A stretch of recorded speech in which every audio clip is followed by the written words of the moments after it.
हम जब भी कुछ चीज़ों को पढ़ते हैं और उनके बारे में रीड करते हैं तो वो सारी चीज़ें हमारे शॉर्ट टर्म मेमोरी के अंदर चली जाती है। फिर हम उनका बार बार जब रिवाइज करते हैं, रिवीजन करते हैं, तब वो जाके हमारे लॉन्ग टर्म मेमोरी के अंदर आ जाती है। तो दोस्तों आज मैं आपको कुछ ऐसी चीज़ें बताने वाला हूँ जिससे डायरेक्टली आपके वो सारी चीज़ें लॉन्ग टर्म मेमोरी के अंदर फिट हो जाएगी।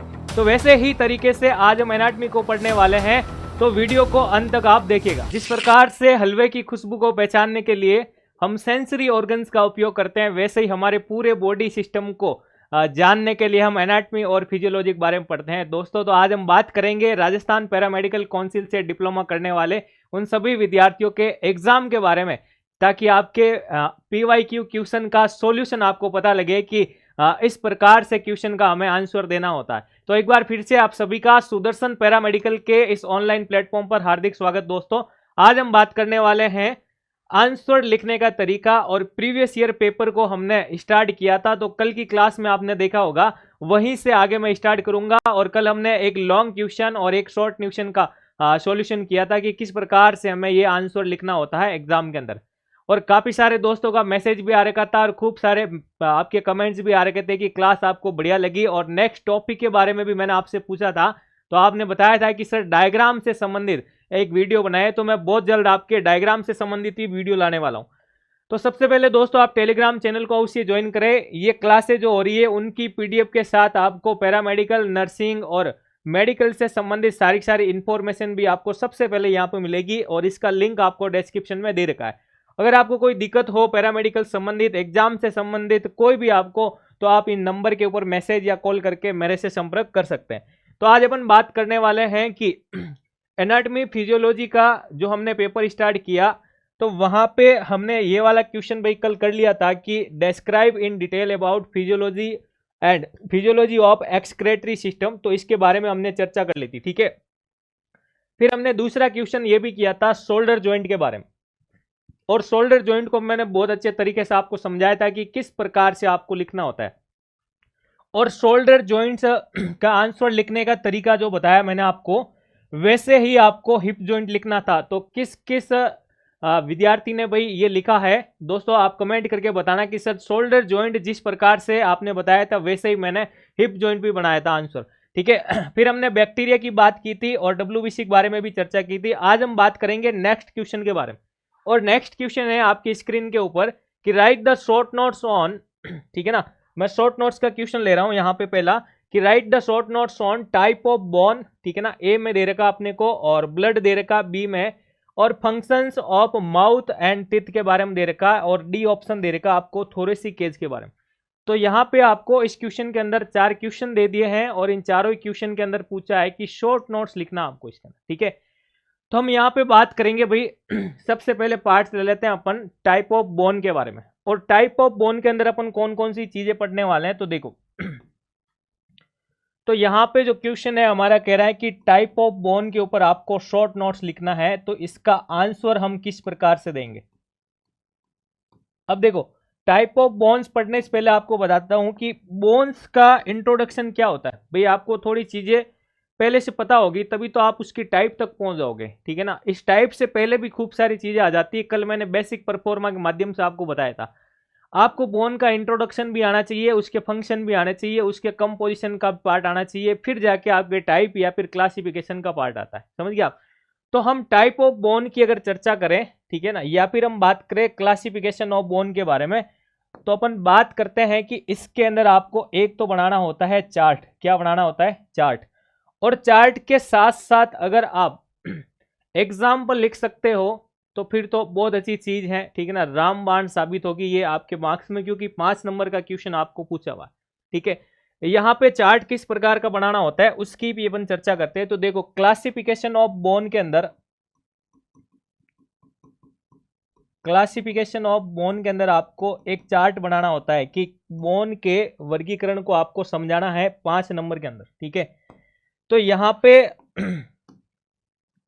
इसको हम पार्ट में डिवाइड करते हैं। कितने पार्ट में, तो यहाँ पे मैं बता देता हूँ आपको, 4 पार्ट्स के अंदर हम इसको डिवाइड करते हैं। कितने पार्ट्स में, 4 पार्ट्स में हम डिवाइड करते हैं। तो बोन को सबसे पहले हम डिवाइड करते हैं अकॉर्डिंग टू शेप, यानी शेप के आधार पर कितने प्रकार की बोन होती है, क्योंकि यही हमसे पूछा हुआ है कि टाइप ऑफ बोन के बारे में बताना है।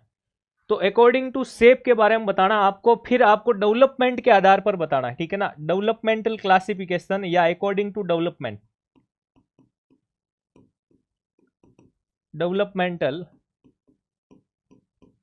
क्लासिफिकेशन। इसके बाद आपको बताना है रीजनल क्लासिफिकेशन या अकॉर्डिंग टू रीजनल क्लासिफिकेशन, और लास्ट में आ जाएगा आपके अकॉर्डिंग टू स्ट्रक्चर या स्ट्रक्चरल क्लासिफिकेशन, यानी संरचना के आधार पर बोन कितने प्रकार की होती है। रीजनल क्लासिफिकेशन में बोन कितने प्रकार की होती है, डेवलपमेंटल क्लासिफिकेशन में बोन कितने प्रकार की होती है, और अकॉर्डिंग टू शेप के अंदर भी बोन जो है कितने प्रकार की होती है, इन सब की चर्चा अपन करते हैं। तो ये एक आपको चार्ट बनाना पड़ेगा इस क्वेश्चन के अंदर, और यहाँ पे हम बात करें अकॉर्डिंग टू शेप में आपके बोन आ जाएगी, एक आ जाएगी आपके लॉन्ग बोन, ठीक है। लॉन्ग बोन के बाद हम बात करें फ्लैट बोन आ जाती है सर। फ्लैट बोन के अलावा अगर आपने पढ़ रखा होगा तो रिवीजन करने का मजा आ रहा होगा आपको, ठीक है ना। फ्लैट बोन, इसके अलावा हम बात करें शॉर्ट बोन के बारे में। शॉर्ट बोन के बाद हम बात करें यहाँ पे आपके इरेगुलर बोन, और इसके अलावा हम बात करें आपके न्यूमेटिक बोन के अलावा हम बात करें सिसेमोइड बोन का एग्जाम्पल होता है पटेला, ठीक है। इसके अलावा हम बात करें आपके एसेसरी बोन, और एसेसरी बोन के एग्जाम्पल में आ जाते हैं आपके सूचर, ठीक है।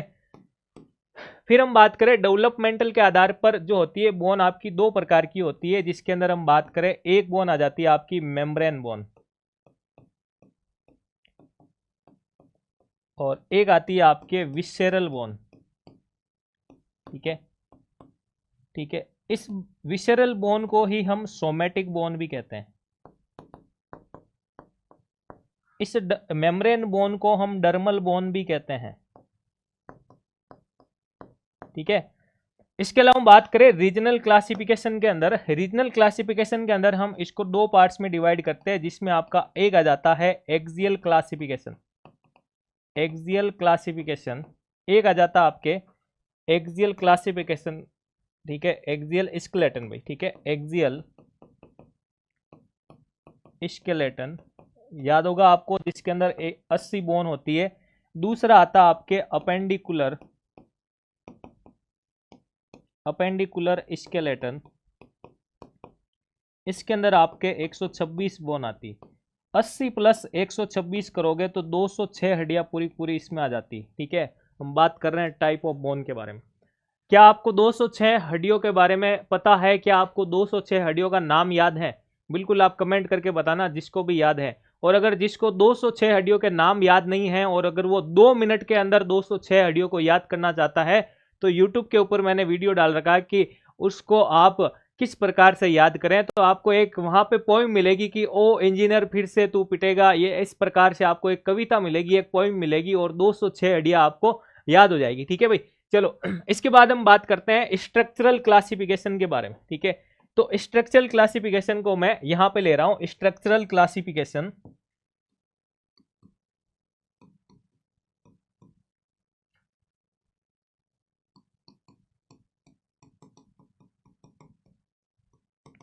स्ट्रक्चरल क्लासिफिकेशन, अब यहां हमें अगर बोन को डिवाइड करना है तो दो मेथड के बारे में पढ़ना पड़ेगा आपको।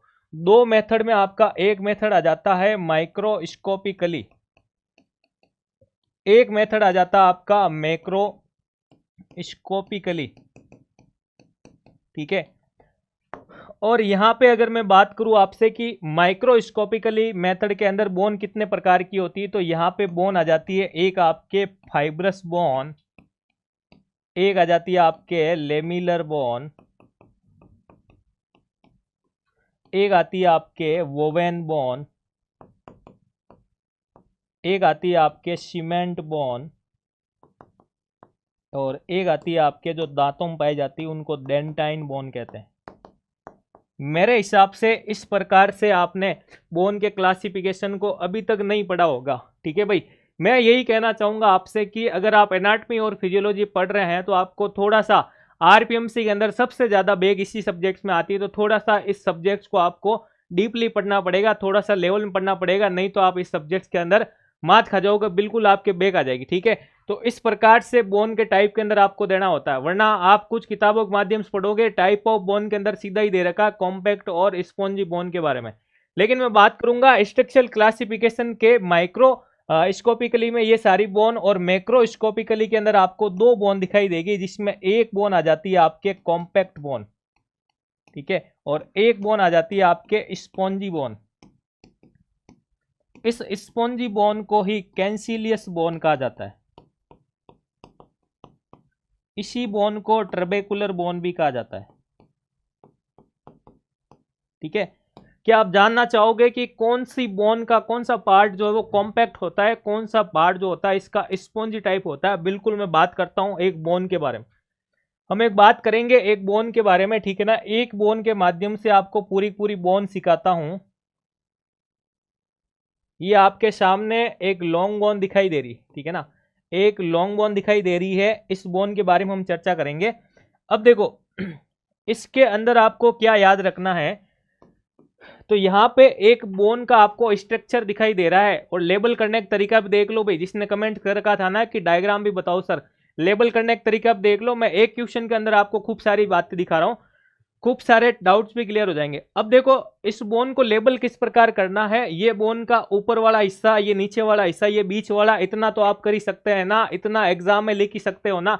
तो इस वाले पार्ट को सर, ऊपर वाले को हम क्या कहते हैं? इसको कहते हैं अपर पार्ट, अपर पार्ट। और इस वाले पार्ट्स को हम क्या कहते हैं भाई? इसको कहते हैं लोअर पार्ट। जब वो ऊपर वाला हो गया, ये नीचे वाला हो गया, तो सर ये कौन सा हो जाएगा? ये हो जाएगा आपके मिडल पार्ट। ठीक है, तो ये अपर पार्ट, लोअर पार्ट और मिडिल पार्ट, ये तीनों आपको याद रखना है। ठीक है, अब यहां से अपन बात करते हैं कि अगर मान लो आपको बोन के अंदर जाना है और आप यहां पे खड़े हो और आपको बोन के अंदर जाना है, तो सबसे पहले आपको ये बोन का ये दीवार दिखाई देगा। क्या दिखाई देगा? दीवार। तो इस दीवार का नाम नॉमिनेशन करेंगे, यानी इसका नामकरण करेंगे। इसका नाम क्या होता है? तो इस दीवार का अगर मैं नाम करूं तो इसको कहा जाता है भाई पेरिओस्टियम, पेरिओस्टियम।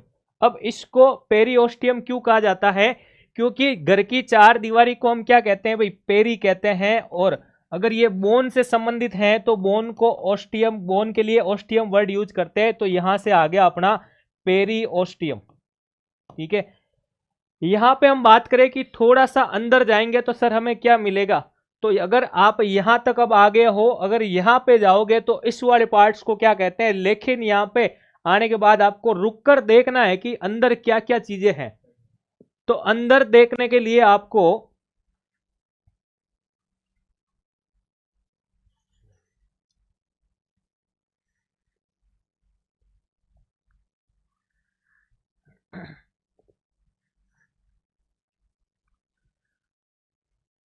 अंदर यहां पे आके खड़े होके ये देखना है कि इस बोन के अंदर आपको क्या क्या दिखाई दे रहा है।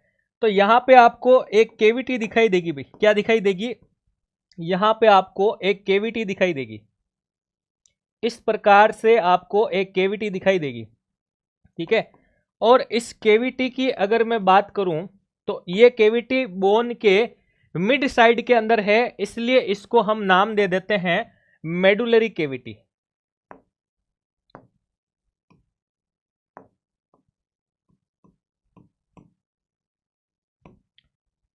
Medullary cavity. ठीक है, अब आपने इस वाले पार्ट को देखा, बीच वाले देखा, लेकिन ये बीच में जो आपको खाली स्पेस दिखाई दे रहा है, इस खाली स्पेस को ही क्या कहा जाता है? इस पार्ट को आपके कहा जाता है कॉर्टेक्स।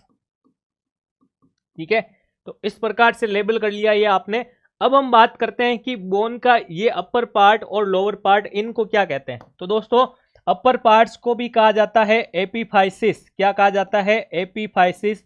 और लोअर पार्ट्स को भी क्या कहा जाता है? एपिफाइसिस, क्योंकि ये दोनों किनारे एपिफाइजियल होते हैं।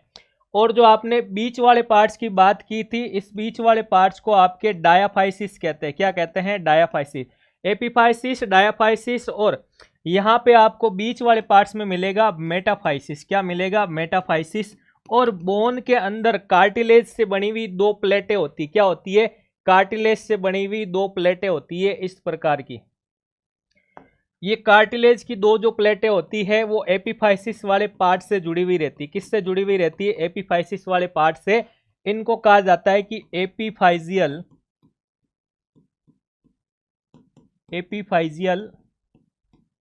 Plates of cartilage, plates of cartilage, ये दोनों प्लेटें आ गई। ठीक है, अब मैं आपको बता देता हूं कि ये जो ऊपर वाला हिस्सा और नीचे वाला हिस्सा, इनको ही बोन का क्या कहा जाता है, स्पॉन्जी पार्ट कहा जाता है, स्पॉन्जी पार्ट। और बीच में ये जो आपको कॉम्पैक्ट यानी स्ट्रॉन्ग पार्ट दिखाई दे रहा है, इसको हम क्या कहते हैं, कॉम्पैक्ट पार्ट कहते हैं, इसका क्या कहते हैं, कॉम्पैक्ट पार्ट। ठीक है, तो ये सारी चीजें आपको यहां पे दिखाई दी होगी। अब हम बात करें कि बीच वाले पार्ट को यहां पे आपके शाफ्ट भी कहा जाता है। क्या कहा जाता है, इस डायाफाइसिस को शाफ्ट भी कहा जाता है। ठीक है, और इस शाफ्ट के 3 पार्ट होते हैं, जो तीनों पार्ट मैंने आपको दिखा दिए। किस प्रकार से दिखाए, मैंने आपको यहां अंदर ले जाने की कोशिश की तो मुझे एक पार्ट मिला यहां पे पेरीओस्टियम। क्या मिला, पेरीओस्टियम, ये इसका एक पार्ट होता है।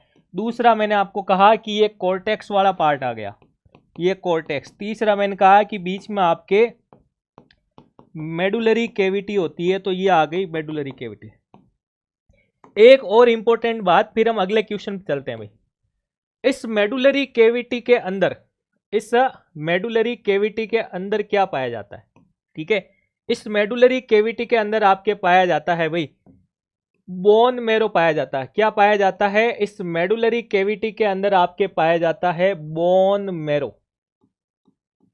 ठीक है, और ये बोन मेरो क्या काम करता है सर, ये बोन मेरो करता आपके ब्लड सेल्स बनाने का। क्या काम करता है, ब्लड सेल्स बनाने का। और इसी बोन मेरो के अंदर एक स्पेशल सेल पाई जाती है जो कल मैंने आपको बताई। इसी के अंदर पाई जाती है आपके PHSC, जिसको हम कहते हैं प्लूरिपोटेंट हिमेटोपोइटिक स्टेम सेल्स, जिसके द्वारा ही तो क्या किया जाता है, आरबीसी फॉर्मेशन किया जाता है। कल मैंने बताया था, ये प्रूफ हो गया आपके कि मेडुलरी कैविटी में बोन मेरो होता है। Sir bone marrow blood cells का निर्माण करता है। ब्लड सेल्स का मतलब आपके आरबीसी, WBC और प्लेटलेट्स।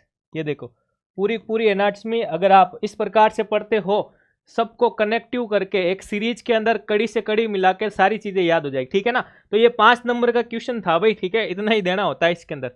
तो ये हमने टाइप ऑफ बोन के बारे में पूरा पढ़ा था। अब हम बात करते हैं ब्लड के बारे में। किसके बारे में बात करते हैं, ब्लड के बारे में पढ़ते हैं पूरा। ठीक है, और ब्लड के ऊपर मैंने क्लास भी डाल रखी है आपके, कि सारी ब्लड की इंफॉर्मेशन डाल रखी है कि इस ब्लड के बारे में आपको क्या क्या लिखना होता है। ठीक है, तो यहाँ पे अपन बात करते हैं कि ब्लड के अंदर आपको क्या क्या लिखना होगा इस क्वेश्चन के अंदर, शॉर्ट नोट्स के अंदर। तो मैं चर्चा करूंगा इसके बारे में। यहीं पे हम बी पार्ट्स की चर्चा करते हैं, जिसको हम कहते हैं यहाँ पे right the short notes on blood. ठीक है, अब देखो यहाँ पे ब्लड के ऊपर आपको क्या क्या देना पड़ेगा। तो ब्लड का सबसे पहले आपको इंट्रोडक्शन देना पड़ेगा कि ब्लड कौन है। ठीक है, तो ब्लड एक लिक्विड फॉर्म में पाया जाता है, ब्लड कनेक्टिव टिश्यू होता है। ठीक है ना, तो वो सारी चीजें इंट्रोडक्शन कर देनी है। ब्लड काम क्या करता है, ब्लड किस किस से मिलकर बना होता है, बेसिक परफॉर्मा याद आ रहा है ना कल की क्लास से। कल की क्लास के स्टार्टिंग में ही मैंने आपको बेसिक परफॉर्मा बताया था। ठीक है, इसके बाद आपको इंट्रोडक्शन के बाद यहाँ पे ब्लड के आपको फंक्शंस के बारे में बताना होगा। यहाँ पे आपको इसके कंपोजिशन के बारे में बताना होगा। अब ब्लड के कंपोजिशन में क्या आ जाएगा, ब्लड के कंपोजिशन में 2 चीजें आ जाएगी। एक आ जाएगी आपके प्लाज्मा प्रोटीन, एक आ जाएगी आपके ब्लड सेल्स। यहाँ पे फिर आगे आप डिस्क्राइब करोगे इसको, तो ब्लड सेल्स में आपको 3 चीजें मिल जाएगी। एक मिलेगी आरबीसी, एक मिलेगी WBC, एक मिल जाएगी आपको प्लेटलेट्स। और प्लाज्मा प्रोटीन के बारे में फिर आपको थोड़ा बहुत लिखना है, तो आप क्या लिखोगे, इसका इंट्रोडक्शन लिखोगे, इसके फंक्शंस लिखोगे, ये काम क्या करती है, और इसके कंपोजिशन के बारे में लिखोगे। समझ गए आप। और अगर आप पूरे ब्लड को, पूरे के पूरे ब्लड को अगर शॉर्ट चार्ट के बेसिस पे भी लिखते हो एग्जाम के अंदर 5 नंबर के क्वेश्चन में, तो पूरा ब्लड दे दोगे 5 नंबर में। समझ गए आप किस प्रकार से। तो इस तरीके से जैसे मैंने ब्लड के फंक्शन बना रखे हैं, इस प्रकार से आप चार्ज के बेसिस बनाते हो तो आपके पास सिर्फ के सिर्फ कितने 5 चार्ट्स बनते हैं, एक ब्लड का चार्ट, एक प्लाज्मा प्रोटीन का चार्ट, आरबीसी, डब्ल्यूबीसी और प्लेटलेट, 5 ऐसे छोटे छोटे चार्ट बनते हैं। ये लो 5 में से 5 नंबर एग्जामिनर कॉपी चेक करने वाला खुश हो जाएगा। तो इस प्रकार से आपको शॉर्ट नोट्स के अंदर थ्योरी के यूज किए बिना भी आप आंसर लिख सकते हैं, क्योंकि यहाँ पे इस प्रकार से करोगे ना तो सारी चीजें आ जाएगी। जैसे ब्लड के फंक्शन में आपके न्यूट्रिशिव फंक्शन आ गए, respiratory, transport of enzyme and hormone, regulation of body temperature, acid और बेस के बैलेंस को बनाता है, वाटर के बैलेंस को बनाता है, स्टोरेज भी करता है, डिफेंसिव फंक्शन भी करता है, एक्सक्रीटरी फंक्शन भी करता है। इस प्रकार से आपको ये सारा का सारा पार्ट देना है इस 5 नंबर क्वेश्चन में, समझ गया आप। चलो, तो ये ब्लड वाला पार्ट आप कर लोगे ना भाई, इस प्रकार से इसका आंसर आपको देना है, ठीक है। फिर हम बात करते हैं यहाँ पे आपके नेक्स्ट क्वेश्चन के बारे में। सी ऑप्शन कह रहा है आपको कि फंक्शंस ऑफ माउथ और टिथ, माउथ और टिथ के कार्य के बारे में बताना आपको, ठीक है ना। और माउथ और टिथ के कार्य के बारे में बताने के लिए आपको कौन से सिस्टम में चलना पड़ेगा भाई, आपको चलना पड़ेगा डाइजेस्टिव सिस्टम में। किस में जाना पड़ेगा आपको जाना पड़ेगा डाइजेस्टिव सिस्टम के अंदर, ठीक है। तो ये कह रहा है कि फंक्शंस ऑफ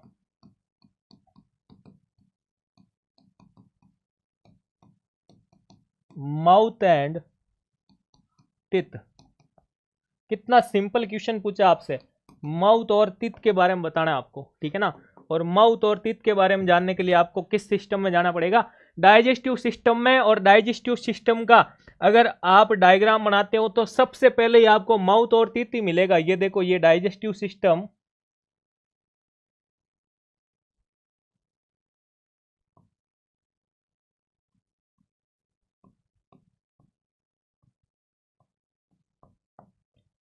अब जब अगर यहां पे जाओगे इसके फर्स्ट पार्ट के अंदर, प्राइमरी पार्ट के अंदर ही आपका जो इसमें ऑर्गन मिलेगा वो आपको क्या मिलेगा, माउथ मिलेगा। क्या मिल जाएगा, माउथ मिल जाएगा। और इस माउथ वाले पार्ट्स में ही आपको क्या मिलेगा, टिथ। क्योंकि माउथ के अंदर आपको टिथ और एक चीज और मिल जाती है जिसको हम कहते हैं सलाइवरी ग्लैंड्स। क्या कहते हैं, सलाइवरी ग्लैंड। तो ये माउथ क्या होता है, ये माउथ होता है आपके डाइजेस्टिव सिस्टम का फर्स्ट पार्ट। यहीं से ही तो आप गुलाब जामुन को क्या करते हो, अंदर की तरफ लेते हो, यानी फूड को क्या करते हो, इनटेक करते हो। क्या करते हो भाई, इनटेक करते हो, फूड को अंदर की तरफ लेते हो। और अंदर लेते ही माउथ के अंदर जाते ही आपके गुलाब जामुन की पूरी पूरी क्या हो जाती है, सलाइवा के साथ फाइटिंग हो जाती है। और सलाइवा फिर उसको बढ़िया से लुब्रिकेंट कर देता, क्या कर देता, लुब्रिकेंट। तो ये सारी चीजें इसके फंक्शन इंट्रोडक्शन संबंधित हो गई, ठीक है। फिर हम बात करें कि इस माउथ को हम क्या कहते हैं, इसको हम कहते हैं ये first part of digestive system, first part of digestive system. ये डाइजेस्टिव सिस्टम का फर्स्ट पार्ट होता है, बिल्कुल होता है ये फर्स्ट पार्ट, ठीक है। फिर हम बात करें माउथ जो होता है वो ओरल केविटी का सबसे चौड़ा पार्ट होता है। क्या होता है, ओरल केविटी का सबसे चौड़ा पार्ट, सबसे विद पार्ट या चौड़ा पार्ट क्या होता है, माउथ ही होता है। और इस माउथ के अंदर आपके एक तो दो पार्ट्स आ जाते हैं जिसमें हमने कहा टीथ और सलाइवरी ग्लैंड्स, ठीक है। और इसके अलावा अदर जो स्ट्रक्चर होते हैं इसके अंदर अदर में आ जाते हैं आपके वेस्टिब्यूल और एक आ गई आपकी ये ओरल केविटी, ठीक है, ओरल केविटी, ठीक है। ये सारी चीजें किस में आ जाती है, माउथ के अंदर आ जाती है। किस में आ जाती है, माउथ। ये ओरल केविटी जो होती है ये म्यूकस मेम्ब्रेन से घिरी हुई रहती है और वो म्यूकस मेम्ब्रेन के अंदर म्यूकस सेल्स पाई जाती है, ठीक है ना। इस ओरल केविटी के चारों तरफ क्या आ जाती है, म्यूकस मेम्ब्रेन आ जाती है। इस म्यूकस मेम्ब्रेन के अंदर म्यूकस सेल्स पाई जाती है और ये म्यूकस सेल ही तो म्यूकस का सीक्रेशन करती है और जो क्या करती है, पूरी पूरी ओरल कैविटी को क्या बनाती है, स्मूथ बनाती है, ताकि भोजन आपके अंदर जाते ही चिपक नहीं जाए ऊपर नीचे ओरल कैविटी में, वो स्मूथ बना रहे, ठीक है। तो ये सारे के सारे फंक्शन कौन करवा रहा है, ये आपके माउथ करवा रहा है, ठीक है। अब हम बात करते हैं इस माउथ के अंदर एक और स्ट्रक्चर है आपका जिसको हम कहते हैं तित, ठीक है ना। इस तित के बारे में चर्चा करें अपन कि यहाँ पे तित के बारे में आपको क्या लिखना है। तो तित जो होता है यानी कि तित एक हम कह सकते हैं कि बोन से रिलेटेड संरचना होती है, ठीक है ना, जो कैल्शियम से मिलकर बनी होती है, फॉस्फेट से मिलकर, इसलिए ये एक प्रकार का कैसा स्ट्रक्चर होता है, ये स्ट्रॉन्ग स्ट्रक्चर होता है। कैसा होता है, स्ट्रॉन्ग स्ट्रक्चर होता है, ठीक है। अब यहाँ पे मैं बात करूँ इसके टाइप के बारे में आपको पता होगा, लेकिन काम क्या करता है, भोजन को काटने का, ठीक है ना, काटने पीटने का, छोटे छोटे टुकड़ों में डिवाइड करने का, ठीक है ना। तो जो फूड के मैक्रोमोलिक्यूल्स होते हैं, उनको किस में बदलता है, माइक्रो पार्ट्स के अंदर, यानी बड़े बड़े पार्ट्स को छोटे छोटे पार्ट्स में बदलने कौन काम करता है, तित। और तित के इस प्रक्रिया के अंदर कौन कौन से तित काम करते हैं, यहाँ पे आपके आई, सी, पी, एम और एम, ठीक है ना। इंसीजर, कैनाइन, प्रीमोलर और मोलर, ये सारे के सारे काम करते हैं। और यहाँ पे अगर बात करूँ दांत के ऊपर आपके एक कठोर वाइट पार्ट पाया जाता है जिसको हम क्या कहते हैं, इनेमल कहते हैं। क्या कहते हैं, इनेमल। तो इस प्रकार से आपको माउथ और तित के बारे में देना होता है, ठीक है भाई। चलो नेक्स्ट क्वेश्चन की ओर चर्चा करते हैं। नेक्स्ट क्वेश्चन आपका आ गया थोरेसिक केज से संबंधित, थोरेसिक केज। अब थोरेसिक केज की चर्चा करते हैं, आ जाओ बोर्ड। थोरेसिक केज के बारे में पढ़ते हैं। डी जो ऑप्शन है अपना, उसमें क्वेश्चन कह रखा अपने को थोरेसिक केज, ठीक है ना। डी ऑप्शन जो हमें क्या कह रहा है, थोरेसिक केज के बारे में, थोरेसिक केज ही कह रहा है ना, बिल्कुल थोरेसिक केज के बारे में अपने को कह रहा है। चलो इस थोरेसिक केज के बारे में हम पता करने से पहले आपको पता होना चाहिए कि यह थोरेसिक केज किस किस से मिलकर बना होता है, इसके इंट्रोडक्शन के बारे में, या फिर इससे कौन कौन सी प्रक्रियाएं निकल के आती है, यानी ये काम क्या क्या करता है, ठीक है। तो उसके लिए अपने को थोरेसिक केज का डायग्राम चाहिए, ठीक है। और थोरेसिक केज के डायग्राम को दिखाता हूं आपको ताकि आपको अच्छे से समझ में आए। ये डायग्राम है आपके सामने थोरेसिक केज का।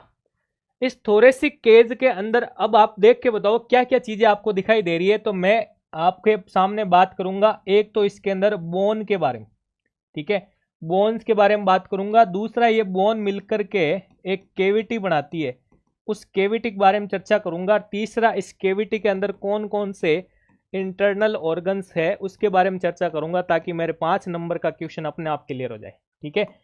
तो यहाँ पे हम बोन की बात करें सर, तो हमें बोन जो दिखाई दे रही है वो है, एक तो यहाँ पे बता रखा क्लेविकल, दूसरा सर हमें रिप्स के बारे में दे रखा है, तीसरा हमें ये स्टर्नम के बारे में दे रखा है, ठीक है। तो हम बोन्स की अगर चर्चा करें तो बोन्स में आ जाएगी आपके पास एक तो क्लेविकल,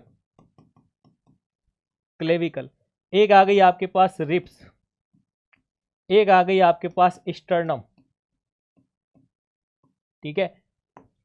अब आपको देखो यहां पे समझना है कि क्लेविकल जो होती है इसको हम क्या कहते हैं, इसको हमने कल भी पढ़ा था। ये लॉन्ग बोन के अंदर मॉडिफाइड बोन का एग्जाम्पल होती है। किसका होती है, मॉडिफाइड बोन का एग्जाम्पल होती है। और इसी को हम क्या कहते हैं, इसी को कोलर बोन भी कहते हैं। क्या कहते हैं भाई, कोलर बोन भी इसको हम कहते हैं। रिप्स की बात करूं, रिप्स आपके फ्लैट बोन का एग्जाम्पल होती है। किसका एग्जाम्पल होती है, फ्लैट बोन का एग्जाम्पल होती है। 24 इन काउंट्स में होती है, ठीक है। और ये 3 प्रकार की होती है। यहाँ पे आपको दे रखा है कुछ रिप्स जो होती है वो कैसी होती है, ये 3 प्रकार की होती है, जिसमें कुछ रिप्स आपकी ट्रू होती है, कुछ आपके फॉल्स होती है, और कुछ रिप्स जो होती है आपके फ्लोटिंग यानी तैरती हुई रहती है, जो जॉइंट जिसका कनेक्शन नहीं हो रखा। स्टर्नम की बात करूं, ये भी आपके फ्लैट बोन का एग्जाम्पल होता है। और स्टर्नम के पार्ट्स की अगर अपन चर्चा करें यहाँ पे, तो यहाँ पे दे रखा देखो, इसके हेड पार्ट को क्या कहते हैं, इसके हेड पार्ट को कहते हैं भाई मैनिब्रियम, ठीक है, इसके बॉडी वाले पार्ट्स को, और इसके फिर टेल पार्ट्स को, ठीक है ना। तो इसके टेल पार्ट्स के अंदर एक प्रोसेस होता है जिसको हम कहते हैं जिफोइड प्रोसेस। क्या कहते हैं, जिफोइड प्रोसेस। और ऊपर वाले पार्ट्स में जुगुलर नोच पाई जाती है। क्या पाई जाती है, जुगुलर नोच पाई जाती है, जुगुलर नोच, ठीक है। एनाटॉमी आपको स्ट्रॉन्ग करनी पड़ेगी भाई, ताकि आप कंपटीशन के एग्जाम भी दे सको, ठीक है। चलो ये सारी चीजें बोन्स के अंदर हमने पढ़ा है। एक चार्ट बना के भी शॉर्ट नोट्स का आंसर आप दे सकते हैं। यहाँ पे मैं बात करूँ, ये सब की सब बोन मिलकर के एक केविटी बनाती है, जिसको हम कहते हैं थोरेसिक केविटी। क्या कहते हैं भाई, जिसको हम कहते हैं थोरेसिक केविटी।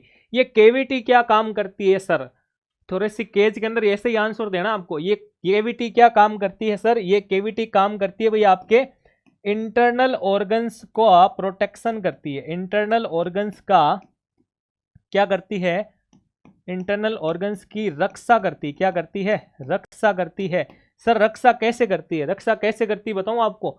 ये बोन मिलकर के केविटी बनाती है। मान लो आपके ब्रेन के अंदर जितनी भी बोन है, क्रेनियम के अंदर फ्रंटल, पैरेंटल, टेपोरल, ओसिपिटल, ठीक है, ये सारी की सारी बोन मिलकर के एक पूरा रूप बना दिया इस स्कल का, खोपड़ी बना दी पूरी। इसके अंदर आपका इंटरनल ऑर्गन है जिसको हम ब्रेन कहते हैं। अब आप हेलमेट पहन के गाड़ी चलाते हो, आप गिर जाते हो तो ब्रेन के अंदर, ब्रेन आपका सुरक्षित रहेगा, क्यों, हेलमेट पहना हुआ था। और फिर आपके बोन की जो परत है वो भी एकदम सुरक्षित है हेलमेट की वजह से, वरना आप हेलमेट नहीं लगाओ और फिर देखो गिर जाओ, ताकि आपके इस बोन वाले लेयर के ऊपर फ्रैक्चर भी हो सकता है, और ज़्यादा अगर चोट आ गई आपको तो अंदर इंटरनल ऑर्गन भी आपका डैमेज हो सकता है, समझ गए आप। तो इस बात का भी आपको ध्यान रखना है, और इस बात का भी ध्यान रखना है कि ब्रेन के अंदर जो आपकी न्यूरॉन सेल्स पाई जाती है वो एक बार के अलावा वापस डिवाइड नहीं हो सकती, और वापस डिवाइड नहीं हुई तो आपके टिकट कट जाएंगे, आप बोल्ड हो जाओगे, समझ गए आप। तो इस प्रकार से आपको हेलमेट भी लगाना चाहिए। अब मैं थोरेसिक केज की बात करूं, यहाँ पे कौन कौन से इंटरनल ऑर्गन होते हैं इस केज के अंदर, ताकि ये केज यानी ये पिंजरा उसकी रक्षा कर सके, समझ गए आप। तो हम बात करें इसके अंदर कौन कौन से इंटरनल ऑर्गन होते हैं, तो यहाँ पे इंटरनल ऑर्गन्स की चर्चा करें तो यहाँ पे आपके ट्रेकिया आ जाएगा, और लंग्स आ जाएंगे, ठीक है, हार्ट आ जाएगा, डायफ्राम भी आ जाता है, ठीक है। तो ये सारे के सारे ऑर्गन्स जो है इंटरनल ऑर्गन्स इस थोरेसिक कैविटी के अंदर आ जाते हैं, और ये बोन्स मिलकर के ये कैविटी बनाती है। ये सारी चीजें यहाँ पे आपको लिखनी होती है। अब हम बात करें कि यहाँ पे आपके कार्टिलेज भी दे रखा है, स्टर्नम के अंदर एक्सटर्नल कार्टिलेज, रिब्स के अंदर आपके कोस्टल कार्टिलेज, ठीक है। और इससे संबंधित मसल्स लिखनी चाहो तो इंटरकोस्टल मसल्स जो पाई जाती है वो रिब्स से संबंधित होती है, इंटरकोस्टल मसल्स,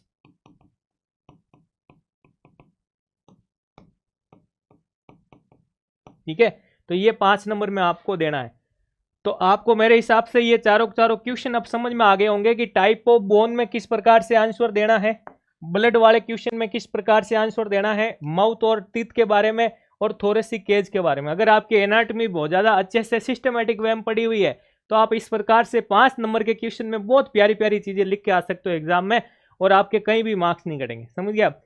तो अगर आप इस प्रकार की तैयारी करना चाहते हैं बिल्कुल कि सर मैं 2023 बैच से हूं और मेरे पास अभी समय है, और मैं इस प्रकार से एनाटॉमी को पहले ब्रीफली तैयार करूं, और फिर आगे वैकेंसी के अंदर भी अगर कोई एग्जाम भी हो जाए तो मैं कंपटीशन का एग्जाम भी फाइट कर सकता हूं, तो इसके लिए आपको क्या करना पड़ेगा, तो इसके लिए आपको वही सुदर्शन पैरामेडिकल के नाम से ऐप दे रखा है, उसको आप डाउनलोड करके यहाँ पे खूब सारे आपको फ्री डेमो वीडियोस दे रखे हैं, उन फ्री डेमो वीडियोस को देखें, ठीक है ना। ई पीडीएफ भी दे रखी है, आप ई पीडीएफ के माध्यम से नोट्स भी प्राप्त कर सकते हो। कोर्स लेने पर आपको सारे के सारे वीडियो लेक्चर व्यवस्थित तरीके से मिल जाएंगे। और जो आरआरबी पैरामेडिकल की तैयारी कर रहा है उसके लिए यहाँ पे आरआरबी पैरामेडिकल का विशेष, आरआरबी पैरामेडिकल के लिए विशेष बैच मिल जाएगा, स्पेशल बैच मिल जाएगा। जो बीएसएफ की तैयारी कर रहा है, बीएसएफ पैरामेडिकल के अंदर एएसआई लैब टेक्नीशियन की तैयारी कर रहा है, उसके लिए विशेष बैच मिल जाएगा आपको यहाँ पे, ठीक है ना। एसजीपीजीआई की जो तैयारी कर रहा है पैरामेडिकल की, वहाँ पे आपको बैच मिल जाएगा।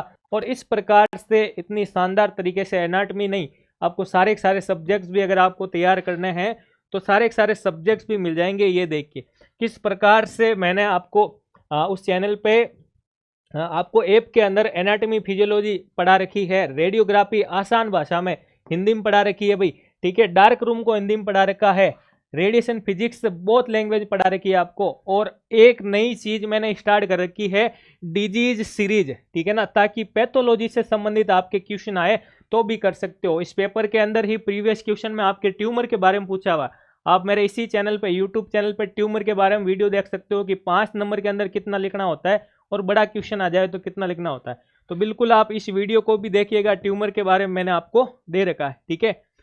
फिर हम बात करते हैं नेक्स्ट क्वेश्चन के बारे में। उससे पहले आपको बताता हूं कि अगर आपने रेडियोग्राफी इस तरीके से नहीं पढ़ी है, अगर आपने रेडियोग्राफी जो डीआरटी कर रहे हैं उनको बता देता हूं, रेडियोग्राफी इन सारे के सारे पॉइंट्स के माध्यम से नहीं पढ़ी है तो आपके रेडियोग्राफी के अंदर मार्क्स नहीं आएंगे।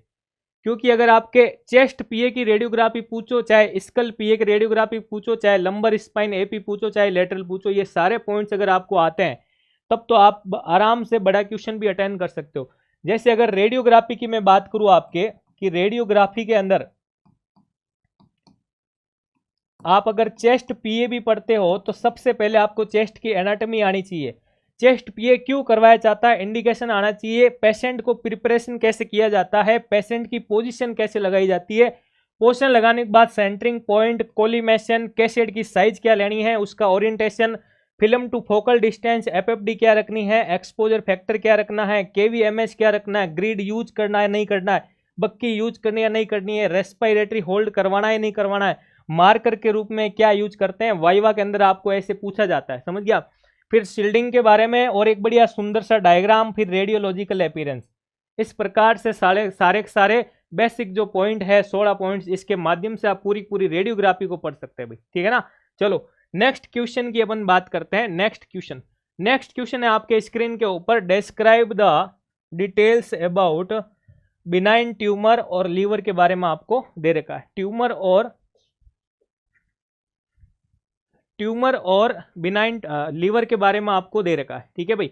तो अब देखो हम बात करें कि ट्यूमर का वीडियो मैंने डाल रखा, आप ट्यूमर का वहां से देख लीजिएगा। मैंने सिस्टमेटिक वे में पूरे ट्यूमर को करवा रखा। हालांकि आपको यहाँ पे इसका टाइप पूछा है, आपसे यही पूछा है कि बिनाइन ट्यूमर क्या होता है, लेकिन मैंने पूरा ट्यूमर पढ़ा है। क्या पता इस बार आपको दूसरे वाले पार्ट्स के बारे में क्वेश्चन पूछ लिया जाए, ठीक है। हम यहाँ पे चर्चा करेंगे लीवर के बारे में। किसके बारे में चर्चा करेंगे? लीवर के बारे में। लीवर का क्वेश्चन आपके आ जाता है तो आप क्या क्या लिखोगे? इस लीवर के बारे में चर्चा करते हैं।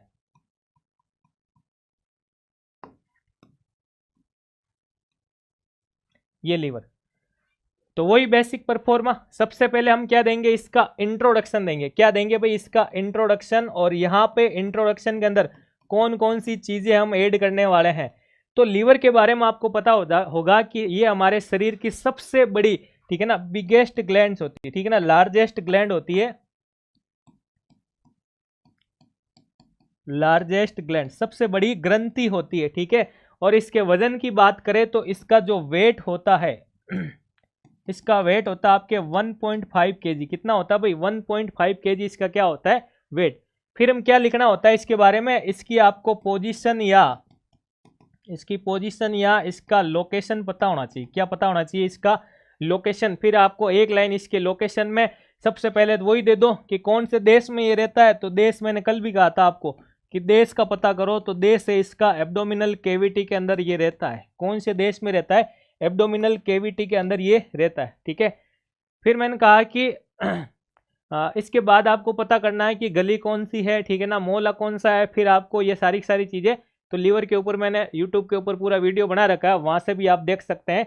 और इसके अलावा इसकी पोजीशन में आप लीवर को इस प्रकार से भी दिखा सकते हैं कि इसके सुपीरियर क्या होता है, इसके इन्फीरियर क्या होता है, ठीक है ना, एंटीरियर में क्या आ जाएगा, इन्फीरियर में क्या आ जाएगा, इसके लेटरल साइड में क्या क्या आता है। तो इस प्रकार से इसकी पोजीशन को आप समझा सकते हो। मैंने पूरा वीडियो आपके यूट्यूब के ऊपर डाल रखा है मेरे चैनल पर, ठीक है। फिर हम बात करें इसके लीवर के लोब के बारे में, आपको दिखाना है कि इस लीवर के कितने लोब होते हैं। तो बिल्कुल लीवर के कितने लोब होते हैं भाई?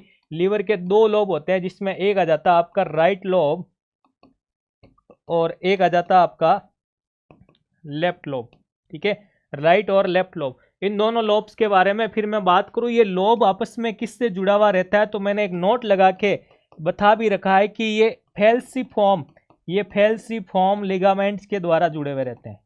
फेल्सीफॉर्म लिगामेंट्स के द्वारा जुड़े हुए रहते हैं। जो आरआरबी की तैयारी कर रहे हैं वैकेंसी के, इस प्रकार के क्वेश्चन आते हैं भाई। लीवर्स की सेल्स को क्या कहा जाता है, ठीक है ना, लीवर की सेल्स को क्या कहा जाता है? लीवर की सेल्स को, तो लीवर के लिए हिपेटो वर्ड्स यूज करते हैं, सेल के लिए साइट्स यूज करते हैं। तो हिपेटोसाइट्स कहा जाता है। क्या कहा जाता है भाई? हिपेटोसाइट्स कहा जाता है। किसको? लीवर की सेल्स को। लीवर के अंदर ब्लड सप्लाई करने वाली आर्टरी को क्या कहा जाता है? ब्लड सप्लाई करने वाली आर्टरी को भी इसी के नाम से पता करते हैं, तो उसको हिपेटिक आर्टरी कहा जाता है। क्या कहा जाता है? हिपेटिक आर्टरी कहा जाता है, ठीक है। और लीवर के डायग्राम की अगर चर्चा करें,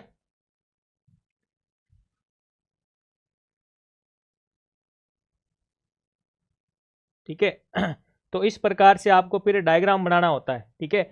ये हिपेटिक पोर्टल वोन आ गई, ठीक है। इसके नीचे से आपके ये डक्ट निकलती है, हिपेटिक डक्ट निकलती है। गॉल ब्लैडर आ गया, किस प्रकार से वो आगे कॉमन डक्ट के अंदर बदल जाता है और वो फिर आपके डियोडिनम के अंदर बाइल जूस जाकर, ठीक है ना, और गॉल ब्लैडर के अंदर आपका बाइल जूस जो इकट्ठा हो जाता है। ये सारी चीज़ें मैंने आपको वहाँ पढ़ा रखी, ठीक है। फिर आपको यहाँ पे नीचे लीवर के फंक्शंस भी देने पड़ेंगे। क्या देने पड़ेंगे? लीवर के फंक्शंस के बारे में आपको समझाना पड़ेगा, ठीक है। इसको समझते हैं, देखो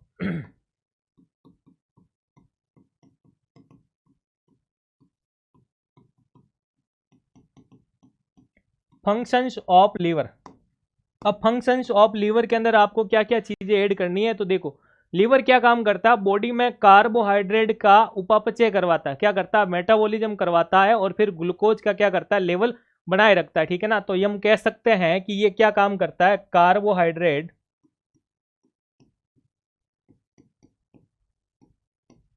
कार्बोहाइड्रेट मेटाबॉलिज्म, ठीक है ना, कार्बोहाइड्रेट के मेटाबॉलिज्म का काम करता है। क्या ये सर फैट के मेटाबॉलिज्म काम भी करता है? बिल्कुल, ये फैट को स्टोर करके उसको एनर्जी में कन्वर्ट कर देता है, ठीक है। यहाँ पे मैं आपके लिख रहा हूँ ताकि आपको पता चले, ग्लूकोज, ठीक है।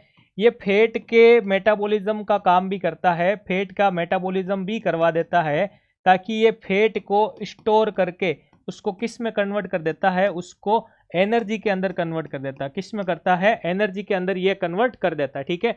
इसके अलावा आपके ये प्रोटीन का मेटाबॉलिज्म भी करवाता है। किसका करवाता है? प्रोटीन का मेटाबॉलिज्म भी करवाता है, ठीक है ना। तो ये प्रोटीन, यानी कि प्रोटीन से मिलकर क्या बनते हैं? एमिनो एसिड से नाइट्रोजिनस पार्ट्स को हटा करके क्या करता है? उसे हमारे बॉडी से बाहर निकालने का काम कर देता है, ठीक है ना। ये फिर काम करता है आपके सिंथेसिस ऑफ प्लाज्मा प्रोटीन के सिंथेसिस का काम भी ये करता है, ठीक है। प्लाज्मा प्रोटीन के सिंथेसिस का काम आरबीसी के ब्रेकडाउन का काम भी करता है। क्या करता है? ब्रेकडाउन ऑफ आरबीसी, ठीक है। ये तब समझ में आएगा जब आप आरबीसी पूरा लाइफ साइकिल पढ़ोगे, तब कि लीवर का उसके अंदर क्या रोल होता है, ठीक है। हाँ, फिर हम बात करते हैं फेगोसाइटोसिस का काम करता है। और फेगोसाइटोसिस का मतलब भक्षण करने काम करता है। क्या करता है? भक्षण करने काम। लीवर करता है आपके डिटॉक्सिफिकेशन का काम। किसका काम करता है? डिटॉक्सिफिकेशन का ये काम करता है। तो इन सारे काम के अंदर अपन ये सब चीजें लीवर के फंक्शन में इंक्लूड कर सकते हैं, ठीक है। इसके अलावा हम बात करें कि ये सीक्रेशन करता है। किसका सीक्रेशन करता है भाई? ये सीक्रेशन ऑफ बाइल जूस का सीक्रेशन करता है, जो आगे कहाँ चला जाता है? आपके स्टोर होने के लिए, ये स्टोर होने के लिए आपके जीबी में चला जाता है, गोल ब्लैडर में ये चला जाता है, ठीक है ना। इसके अलावा हम बात करें, ये हीट का प्रोडक्शन करता है। किसका करता है? Production of heat. इतने सारे फंक्शन आपको याद रखना है, प्रोडक्शन ऑफ हीट। अब सर इतने में से आपको 5-6 तो याद रह ही जाएंगे ना हमें, तो आप शॉर्ट नोट्स में 5-6 क्वेश्चन भी करोगे तो आपको ये 5-6 फंक्शन भी लिखोगे तो मजा आ जाएगा, ठीक है। ये स्टोरेज करने काम करता है। किसका स्टोरेज करता है? ये कुछ विटामिन का स्टोरेज करता है। कौन कौन से विटामिन? ए, डी, ई के, एडेक के साथ साथ ग्लाइकोजन का भी स्टोरेज करता है। उसी को तो बाद में किस में कन्वर्ट कर देता है? ग्लूकोज में। इसके बाद में बात करूं आपके सिंथेसिस ऑफ यूरिया के सिंथेसिस का काम भी करता है, ठीक है। तो ये आपको काफी सारी चीजें नहीं समझ में आई होगी, लेकिन आपके अगर सिस्टमेटिक वे में ब्लड भी पढ़ा हुआ होगा, क्योंकि ब्लड के अंदर अगर आरबीसी भी पढ़ोगे, आरबीसी के फॉर्मेशन को पढ़ोगे, एरिथ्रोपोइसिस पढ़ोगे, तो वहां आप साथ साथ लाइफ साइकिल भी पढ़ोगे। 120 दिन किस प्रकार से वो लाइफ साइकिल होता है, 120 दिन के बाद किस प्रकार से वो डिस्ट्रॉय होने के बाद आरबीसी से क्या क्या चीजें निकल के बाहर आती है, और क्या क्या चीजें आपके एंजाइम के रूप में काम आए या फिर आयरन बन जाए, किस प्रकार से हीम प्लस ग्लोबिन में टूटती है। ये सारी चीजें आपको अगर पढ़नी है तो आप वो बैच ज्वाइन कर सकते हैं बकायदा, ठीक है भाई। तो इस प्रकार से हमें इस लीवर के अंदर भी ये देना होता है और एक सुंदर सा डायग्राम बनाना है, ठीक है भाई। तो ये शॉर्ट नोट्स के अंदर, ठीक है, ये सारी चीजें इंक्लूड की। हालांकि ये क्वेश्चन आपका बड़ा था, ये 10 नंबर का, ये भी 10 नंबर, ठीक है। तो 10 नंबर के लीवर के अंदर इतनी सारी चीजें आपको देनी है, ठीक है। चलो तो नेक्स्ट क्वेश्चन को, ठीक है ना, नेक्स्ट क्लास के अंदर करेंगे। यहाँ तक अगर आप मेरे वीडियो को पहली बार देख रहे हैं बिल्कुल, तो आप कमेंट करके बताइएगा किस प्रकार, यानी आपको समझ में आया, या फिर नेक्स्ट टॉपिक मुझे क्या करवाना है, या आप कौन सा टॉपिक पढ़ना चाहता है, बिल्कुल कमेंट्स करके बताएं। और अगर टेलीग्राम चैनल पे नहीं जुड़े हैं तो अभी आप जुड़ जाइएगा, सुदर्शन पैरामेडिकल्स नाम से दे रखा है, लिंक इसका आपको डिस्क्रिप्शन पे मिल जाएगा। अगर आपको कोर्स से संबंधित, वैकेंसी संबंधित या फिर पैरामेडिकल संबंधित कोई भी डाउट हो तो मेरे इस नंबर के ऊपर आप मैसेज कर सकते हैं अपना नाम लिख करके, ठीक है भाई। तो मिलते हैं नेक्स्ट क्लास के अंदर, तब तक के लिए धन्यवाद।